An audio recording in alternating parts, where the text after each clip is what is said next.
All right, my friends, welcome back to another episode of Build Show Podcast. That's right, my weekly time to get together with you and go deep. I've got a different topic today. You know, I'm in the studio today with Brent Hull, my buddy. Brent and I typically talk about durability, remodelability, how do things last. But today we're going to switch gears a little bit and talk as a pair of builders who've been in the business for 30 years, who are thinking about the next generation and are kind of looking back a little bit on things that we did right and things that maybe we'd change. We're going to talk a little bit about contentment. We're going to talk about where our businesses are compared to where maybe wanted them to be. We're going to talk about our egos a little bit today as well.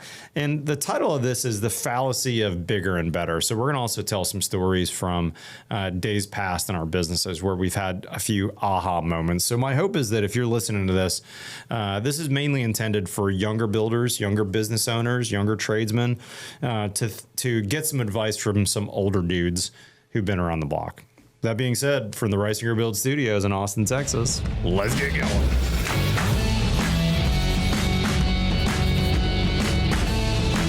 All right, guys, before we jump into today's topic, I want to say big thanks to Pella, who is our podcast sponsor.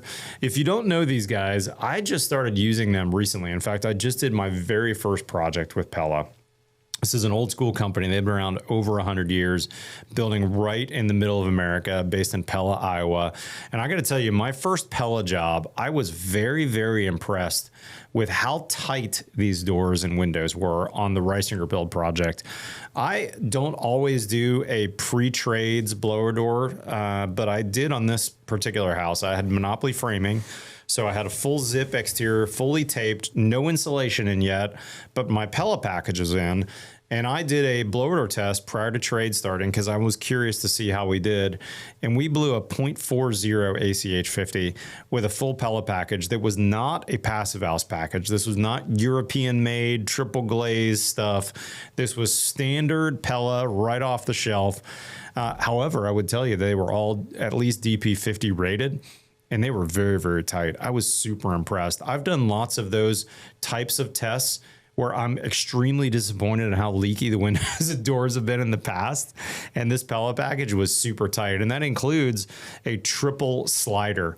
I've kind of always said that companies that are based in cold climates and places where they have bad weather tend to build better products because they have to. And sometimes products that come from the desert or come from the West Coast where they have pretty mild climates aren't always the best when it comes to air sealing because they don't have to, right? No one's going to complain on the California coast where it's 70 and sunny most of the time if some air leaks in. But if you're building a product for a crappy weather condition and that leaks snow and wind, people are going to complain. And I got to tell you, I was super impressed with this Pella package. So if you're not familiar with Pella, go check them out. That was the Lifestyle series I used in that project, which is a true wood window clad with aluminum on the outside. Had really, really good results with them. Brent, I want to talk today about this kind of fallacy of bigger, better, and kind of where our egos have steered us wrong in the past. Yeah.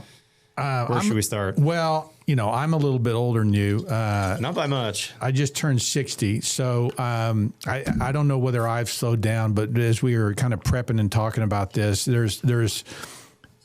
I think there's a natural desire to, you know, what's next? You know, how do I grow my business? You know, what does it look like? Mm-hmm. And so you end up looking around for, you know, who's the peer in my, you know, market that's really up there that, you know, I wish I could be. Yes. And, you know, as we've discussed. Do you have someone in your mind from 10 or 15, 20 years, 30 years ago? There's a, you know, Builder X over in Dallas, who is a second generation builder, and they build, you know, they built houses for the rich and famous over there, Jerry Jones, and just, you know, they do that kind of house. But you know, I have come to the, what would I say? I've grown content, going back to that content piece of just where I am, kind of, you know, the skill set I have, and I'm not, I no longer want to be them. Yep. Whereas if you'd have talked to me 5 or 10 years ago, I said, well, that's who I want to be in 10 years. And now I look at it and go, gosh, there's a lot of problems and issues that go along with that make me no longer desire that. And so, getting older, it's just changed over time. I have a great story about my Builder X in Austin. When I moved here in 2005, I was new to Texas, was new to Austin, had never built anything here. And I had this builder in town that I kind of idolized too, that I was like, man, they do fabulous work. They're great craftsmen, and walking through some of their finished projects. I mean, they look like the lifestyles of the rich and famous, but they would meet your craftsmanship criteria as well, like just really fabulous craftsmanship. Sure. And so I idolized that Builder X. And actually, I have 2 funny stories about that Builder X I want to share. One of them was when I realized Builder X had the same problems I was facing. And just because they were 20 or 30 years longer in business, they still had builder problems. Sure. You look at a competitor's website, you look at their portfolio, you're like, oh my gosh, they're amazing. How do I get there? Well, this builder, maybe 10, 12, probably 12 years ago now, I got called in to check out a job that an architect that I knew who was really famous in Austin was building this house in the lake, and said, oh, my client's firing this builder. He's not doing a good job. We're interested in having you, Matt, take it over. And we're calling this other builder too to potentially take it over. So I'm thinking, oh, this is going to be a mess. It's under construction. They're getting fired. That must be terrible. So I get there and I walk up to the job and I'm walking around. I'm like, man, I've never seen straighter wires, more perfect studs, like super good weather, like all Alumaflash weather barrier with like perfect windowsill details and all this stuff. You're and like, what's wrong? I know, exactly. I'm thinking like, what's wrong? The job was clean. So I start talking to the builder and the owner and find out, oh, this is a Builder X job who's getting fired. Why are they getting fired? Well, the client, for whatever reason, thought the builder was shady or billing them too much or whatever. Basically, they had gotten crossways. And I had a project not too long ago that I'd gotten crossways with a client as well. And I thought, oh my gosh, they have the same problems as me. Yeah, isn't that fascinating? So even though I looked at their website and their body of work, and this guy was, 15 years older than me, he was dealing with the same problems. And it just made me realize that just because you're bigger or better doesn't mean you're going to get perfect clients, perfect jobs. Even if you build a perfect project, you can still get sued. You can still have problems. There's 2 things about this Builder X is that, one, he doesn't do a project that's less than 20 million, right? Totally. So there is, I look at a big job like that, and we've done 2 jobs like that are that big. But what I found out, and I actually did subcontractor work for this, we provided millwork for them. And so I'd been on their jobs. It was a little bit slow pay. It was a little bit like, gosh, they're such a unwieldy organism. There's so much bureaucracy, and I've found out, as I've found out more about these high-end clients and things like that, is oftentimes you don't even meet the client, and oftentimes there is 5 layers of consultants and owners reps and other things involved in that is just, it's not. That isn't the kind of project I want to be a part of, right? No. That's a commercial project that's doing a residential house. That's 100%. That's a great analogy. And so it is impersonal, and I don't, because there's so many layers of consultants and things, I don't really get to put my hand of, millwork and design stuff oftentimes in those jobs. And so the more I found out about those jobs, the more I was like, maybe I don't want that. Mm-hmm. But then 2, like you were saying, there had been a number of projects where I knew he didn't get paid, and dealing with the headaches of that, and he was trying to set up in LA. He had an LA office at one point. He tried to set up in Nashville. He had a Nashville office, and each one of those efforts, they got a big job out there through a referral. They thought it would lead to a bunch of other work. It just never did. Wow. And so he spent years and a lot of money trying to build this national name and reputation mainly because he needed $20 million jobs. He had to go to these major centers where he could get those. And I ended up going, gosh, that's really hard what he's doing. Mm-hmm. And it's not even really what I want to be doing. Yeah. And so, the more I learned about it, the more I was like, actually, I've got a pretty good lane right here that I'm in. I probably shouldn't be looking over the grass is greener, because there's problems over there. And it seems like his problems may have bigger headaches than mine. Yeah, I totally agree. It's hard to put a hard line in the sand to say we'll never work on a project where we have an owner's rep. Because I'll be honest, I've only done one project with a true owner's rep where I almost never met the client. And that project turned out fabulous. I had a great architect who was super organized. And we did a full year of pre-construction where my team had a ton of time with both the architect, the interior designer, and the owner's rep. Yeah. And we turned out a fabulous project together. But on the other hand, most of my projects are like yours, where I get to know the client pretty well. I was texting with 2 of my clients this morning. I really like having that personal relationship. And sometimes when you don't have that not all the time, but sometimes when you don't have that personal relationship and something goes wrong, and trust me, something will go wrong in construction. You don't have the ability then to call Mr. or Mrs. homeowner and say, Jim, Sherry, whoever, hey, we got a problem here. I want to tell you about it. Let's talk about some solutions here. And if you don't have that ability to talk to them direct and they hear about that problem and they don't have a relationship with you, it's really easy for them to go, let's pull the plug on this. Yeah. Let's fire them. 100%. Let's sue them. Let's do whatever that's not going to be fun for anybody. The other truth about that high-end client is they can be pretty fickle. Boy, that's for sure. And we were doing a job out in Athens, Texas, and we did the millwork on a stables, and they were going to build the main house. And we were gearing up. We were growing our shop. I was hiring people, and we got a call from the architect. Hey, they've put the project on hold. Why? Well, her financial advisor said you need to sell the house in Aspen before you complete the house in Athens. I was just like, it's such a, first world problem. Just times 10, where they just basically said, yeah, no, we decided not. And it's just like, wait. I'm trying to gear up. I'm trying to do all these things. I'm trying to do these things for you. And you just changed your mind. You don't realize the chaos you just caused for me, that it can be, so again, a different set of problems that you don't realize what you're getting into. Talk to me about how you've grown organically rather than like in giant leaps. Let's talk about that for a minute, because I have a similar story on a project where I had my biggest project ever come in. It was like a $15 or $20 million job, and we're gearing up, and I hired somebody, and we bought a like $30,000 total station, yada, yada.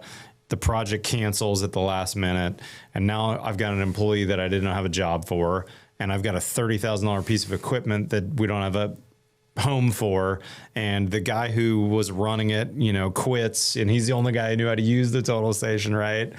Luckily, I had a big deposit on the job that was able to pay for the time invested and all this stuff, but it was brutal on my team to lose this big project that we're gearing up for. We have all these resources that are dedicated to it, and then all of a sudden, poof, that monthly income's gone. No more.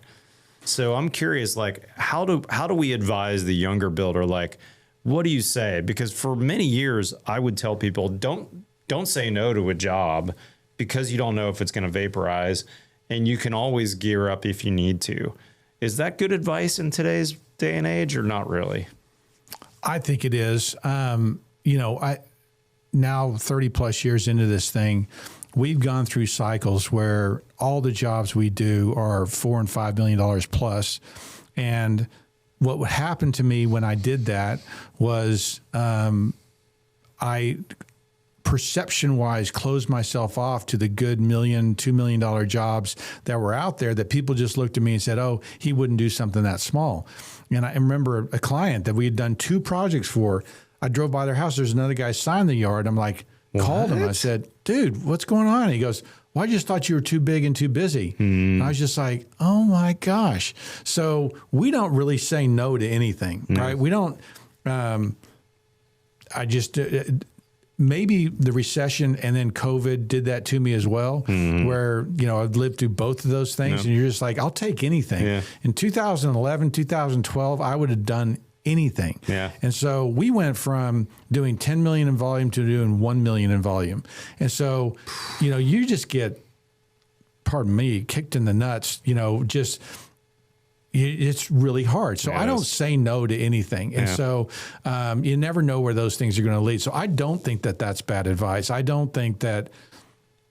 just don't think that that's bad advice. One, your team can learn a lot of things from small jobs just as they will from big jobs. Yeah. And there's no difference in serving the client, in my opinion, in between either of those jobs. So again, I think that's good advice. I would tell people that. We're similar in that I just finished a $150,000 bath remodel project. Yeah. And then we also did a $800,000 basically kitchen remodel. It was a little bigger than that, but it was not much more than a kitchen remodel. Right. And then I've got a $12 million job going, and similar craftsmen, similar leadership, similar subs. And so those range of projects are really good. Now, I'm like you. Most of my projects kind of land in the probably $3 to $5 million range, I would say, with that 12 being a little bit of an outlier. But it's really no different than a $5 million job. It's just bigger. Right. It's more entailed. I would agree with that. Still the same set of subs, still the same leadership, just longer duration, and more architect involvement, more square footage, all that kind of stuff. But I think having that ability to range up and down means that you and I both have seen some nasty recessions.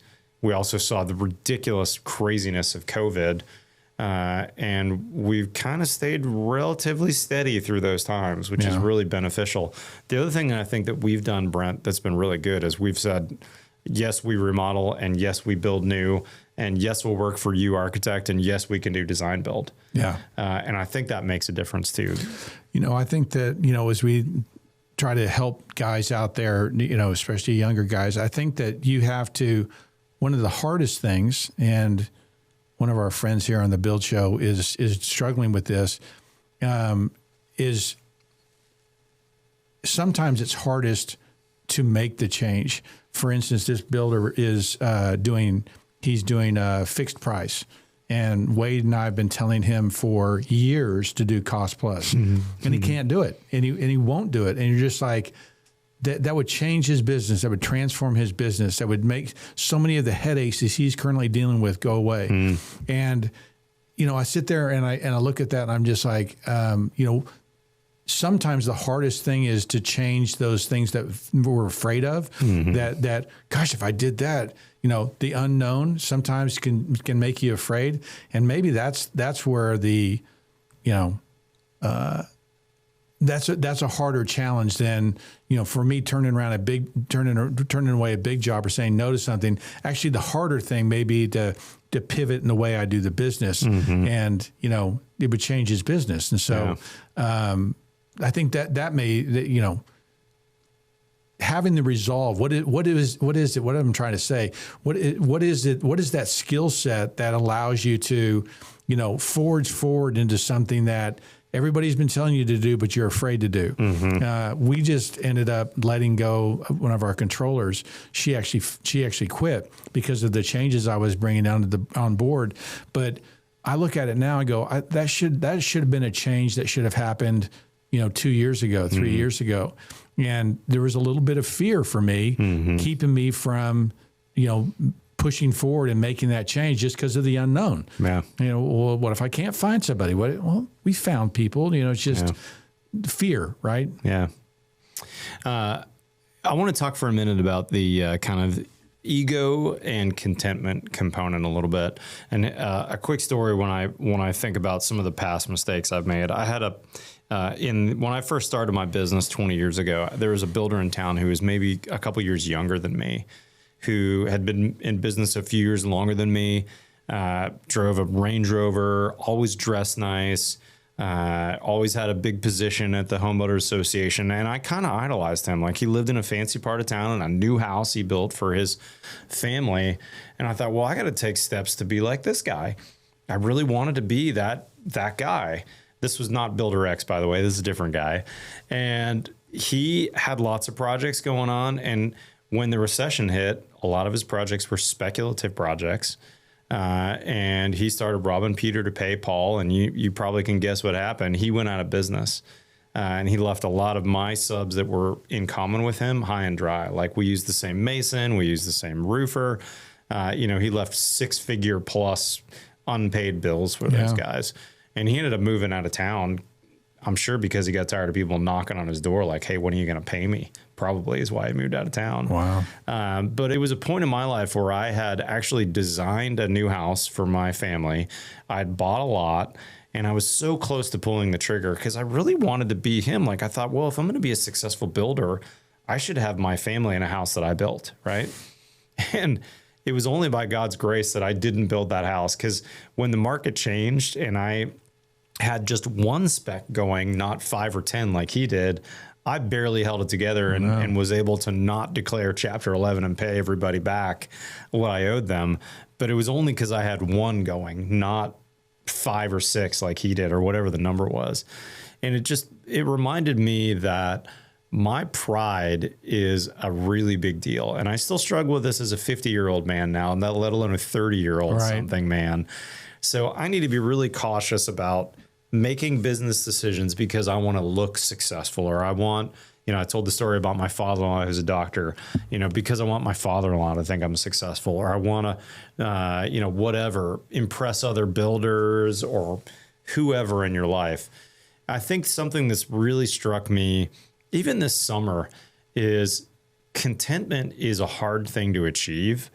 But man, if I can put my pride in the back seat and be content with where I am, whether I'm a 35-year-old or a 55-year-old, there's a lot of wisdom in saying it's okay for my business to get bigger, but don't put myself in a position of I have to do this, or I have to drive a new truck to impress, or whatever. I struggle with the same thing, and it's easier now for me at 60 than it was when I was 30, like you're saying. Big ego, I pissed off a lot of clients because of revenue expectations that I had. And I remember when I was part of Builders Network and Remodelers Advantage, those groups focused so much on the financials, so much on revenue, so much on profitability, that it changed the look of, how you approach jobs. You looked at jobs like, well, if I got that job, then my revenue is going to go, that'll be a $3.5 million. If I do that, it'll be 4.2, and I started doing these numbers. And I really feel like God's, brought me here to build beautiful things, right? He hasn't, I love it. He hasn't brought me here to,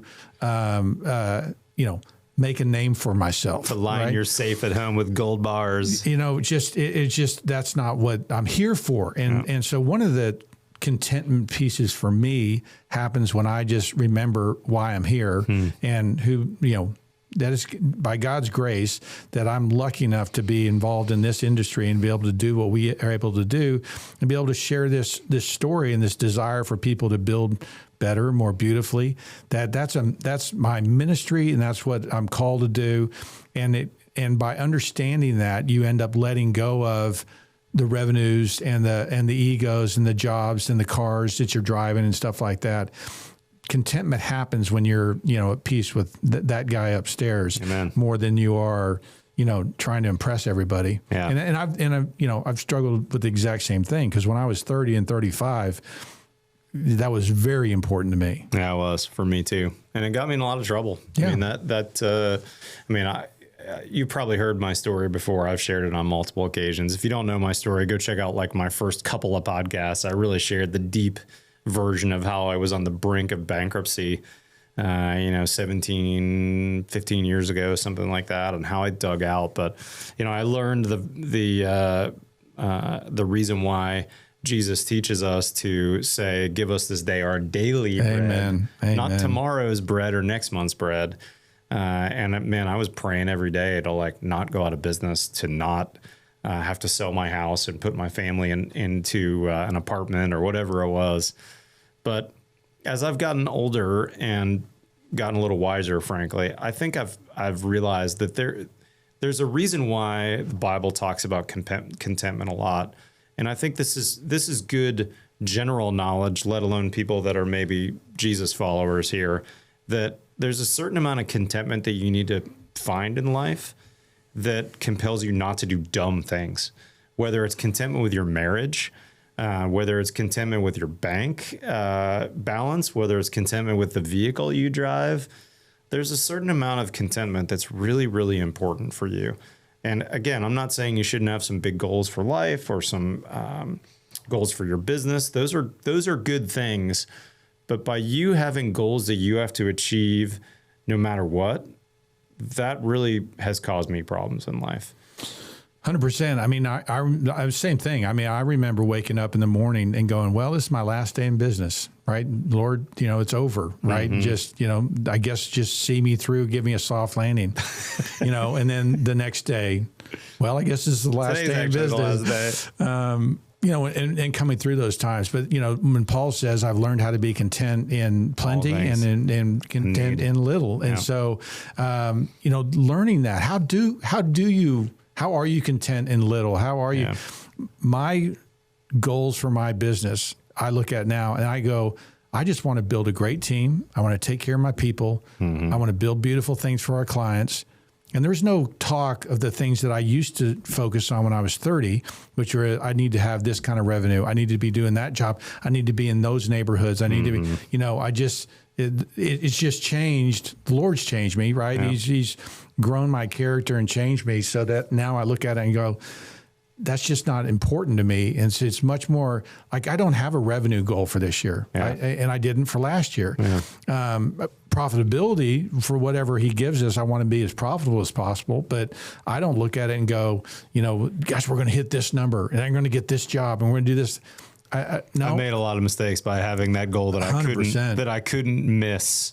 100%. There's at least 2 or 3 jobs in my last 20 years I look on that I took for those reasons that turned out to be absolute failures that I lost tons of money on because I had to hit a target, or another one that I had to do because it was so sexy. Yeah. And I absolutely lost my shirt. Yeah. We just turned away a job, or just quit calling this guy. It was a great job, great neighborhood, but he was just going to be a problem. And the old Brent, 10 years ago would have chased that job, would have wanted that job. The new Brent was just like, there's a lot of problems there and I don't need it. Yeah. Just anyway. I think the wisdom to pass on this is low and slow. If you want great barbecue and brisket, you should smoke that brisket at 225 for 24 hours. Don't put it on the grill. You want to build a great tree, let that thing grow for 100 years, right? And the same is true with our business. I'm 20 years in business this year. How many years has Hull Homes been 32. Around now? 32 years in business. Don't look at our websites and our portfolio and whatever and think, I can get there in 5 years. Maybe you could, but it takes time to grow something good. And Brent and I have made a lot of mistakes. We try to share those mistakes with you and try and be open about those. Go back and listen to my podcast about how I took my family to the brink of bankruptcy and really started over and realized a lot of dumb things. And since then, I've also made some dumb mistakes. But to build a good business, it should really be low and slow. And you should really not look at doubling whatever in the next year. You should really think about, okay, if I'm going to grow this, let's think about how I could grow this at a 10% rate. If you got 10% on your money every year, you'd be doubling in every, 6 years, 5 years, something like that, 7 years. I forget what the exact number is. So 10% more revenue this year, that's a very achievable number. Doubling that revenue, 50% more revenue, those are really, really hard numbers to make. And some people do them, yes. But what do they sacrifice? Are you willing to sacrifice your marriage? Are you willing to sacrifice your stress level? For some years, I sacrificed my health, frankly, and lots of other things at the altar of my pride. I think that, too, your especially in the building business, you don't get a reputation overnight. No. You get a reputation by, just think about us finishing this job, this Italian revival job. We're not going to be done for another year. Okay. The friends that they have that we hope to build for, they're going to, over the next year, they're going to be looking at it. Then they've got to go hire an architect and do it. I mean, we're talking 4 years down the line before those clients that are looking at that job, and so don't think that you're going to, find those clients and find that thing really fast. It just takes a long time. Takes time. And that wealthy client, that person is going to be watching for a long time. Going, wonder who that is. Let me just see how that turns out. Let me see how that, and they're watching. They're always watching. And like you said, low and slow is good advice. Yeah, it's good advice. Brent, thank you for taking the time to come down and podcast with me, man. Yeah, I appreciate it. I'm super excited to see what happens the next 32 years of Hull Homes. Me too. It'll be really fun if both of our businesses are around in 30 years from now. Well, it sounds like our sons are on the similar path. So 30 years from now, you'll be 90 and I'll be 83.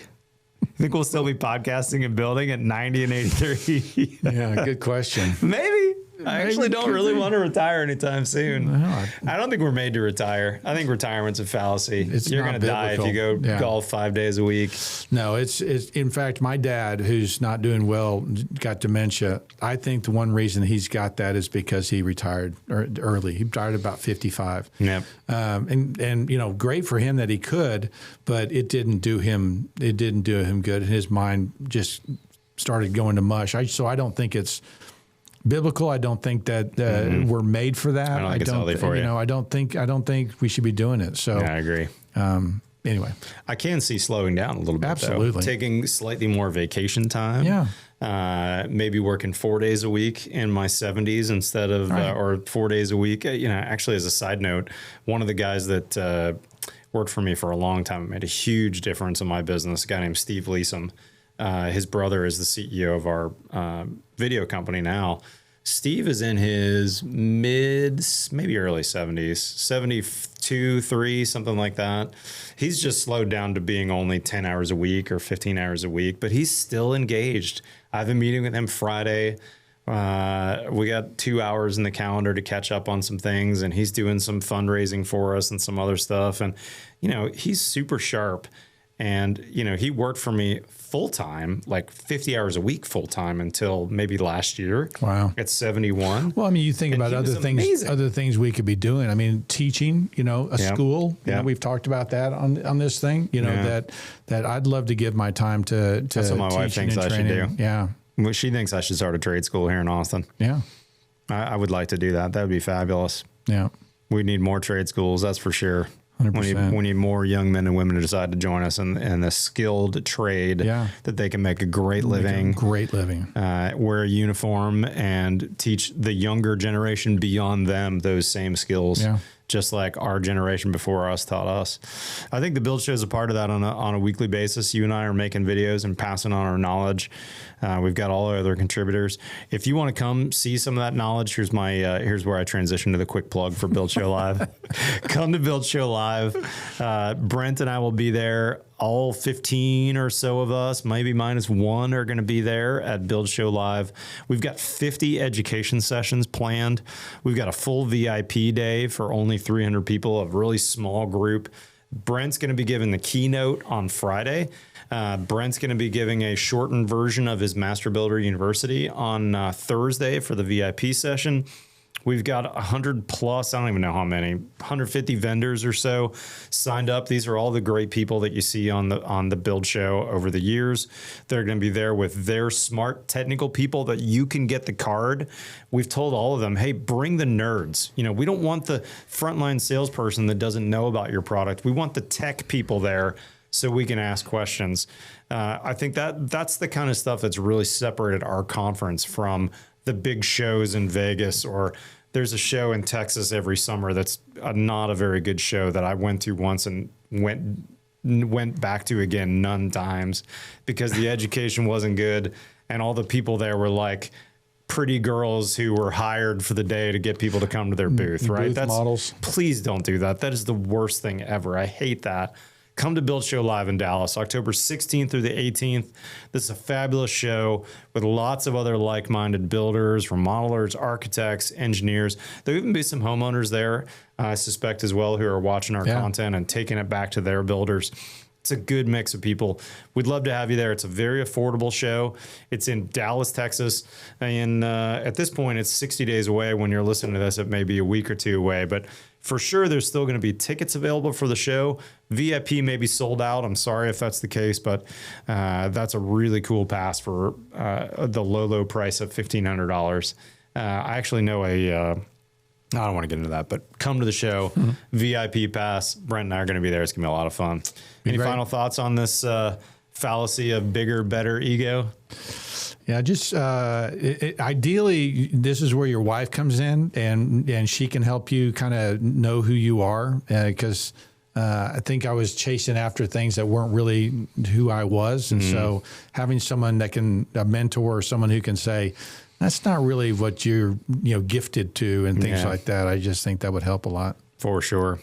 Brent, really appreciate you taking the time, brother. Thanks for having me. Good to see you, man. Yeah, guys, great. if you're not currently a subscriber, hit that subscribe button below. We've got new podcasts every single Friday here on the Build Show podcast from the Reisinger Build Studios in Austin, Texas. Follow us on Facebook or Instagram. Otherwise, we'll see you next time on the Build Show podcast.